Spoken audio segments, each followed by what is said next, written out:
তারপরে 18 বছরের সময়, যে সময় ইসমাইল ইসলামের 18 বছর হয়ে গেছে, তখন আল্লাহ অর্ডার করছেন, যাও এখন কাবা ঘর তৈয়ার করো। তখন তার ছেলেকে নিয়ে সেই জায়গায় কাবা ঘর যে জায়গার মধ্যে আছে সেই জায়গা তৈয়ার করার জন্য কাবা ঘর উনিও মেস্তর হইলেন ইব্রাহিম ইসলাম, আর ছেলে ইসমাইল ইসলাম যুগালি হইলেন। আর সেখানে গিয়ে তৈয়ার করা শুরু করলেন। উষা যে জায়গার মধ্যে কীরকম করবে, তখন এই পাথরের মধ্যে লিফট হিসাবে ব্যবহার করা হইতো। লিফটে ভাড়া মারিয়া উপরে উঠে কাজ করা হইতো। এইভাবে মোটামুটি কাজ করে ইব্রাহিম ইসলাম দেখিয়ে দিলেন, ইব্রাহিম ইসলাম ইঞ্জিনিয়ার হয়ে গেলেন এই কাজটা করে।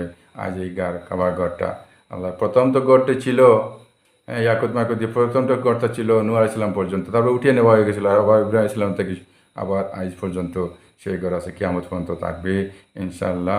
এই ঘরের মধ্যে এই কাবার ঘর ইব্রাহিম ইসলামে তৈরি করে গিয়েছেন আল্লাহ তাআলা আমাদের প্রত্যেকে। আর তখন আল্লাহ বললেন, হে ইব্রাহিম তুমি আওয়াজ দেও, ডাক দেও, প্রত্যেকে যেন এখানে তোয়াফাইয়া করে। তখন সেই আওয়াজ যে উঠিয়ে দিয়ে আওয়াজ দিয়েছেন। আর সেই আওয়াজ প্রত্যেকের কানে কানে ফেরেশতার মারফতে নিয়ে জন্মার সাথে সাথে আওয়াজটা পৌঁছানো হয়।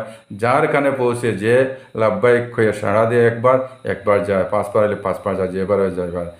এইভাবে প্রত্যেক যাইতে আছে, হজর মধ্যে যাইতে আছে।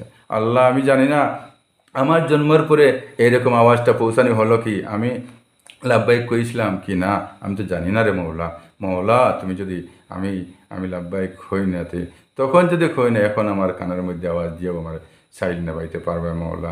আমাদের প্রত্যেককে যেন তোমার গড় তফ করার তৌফিক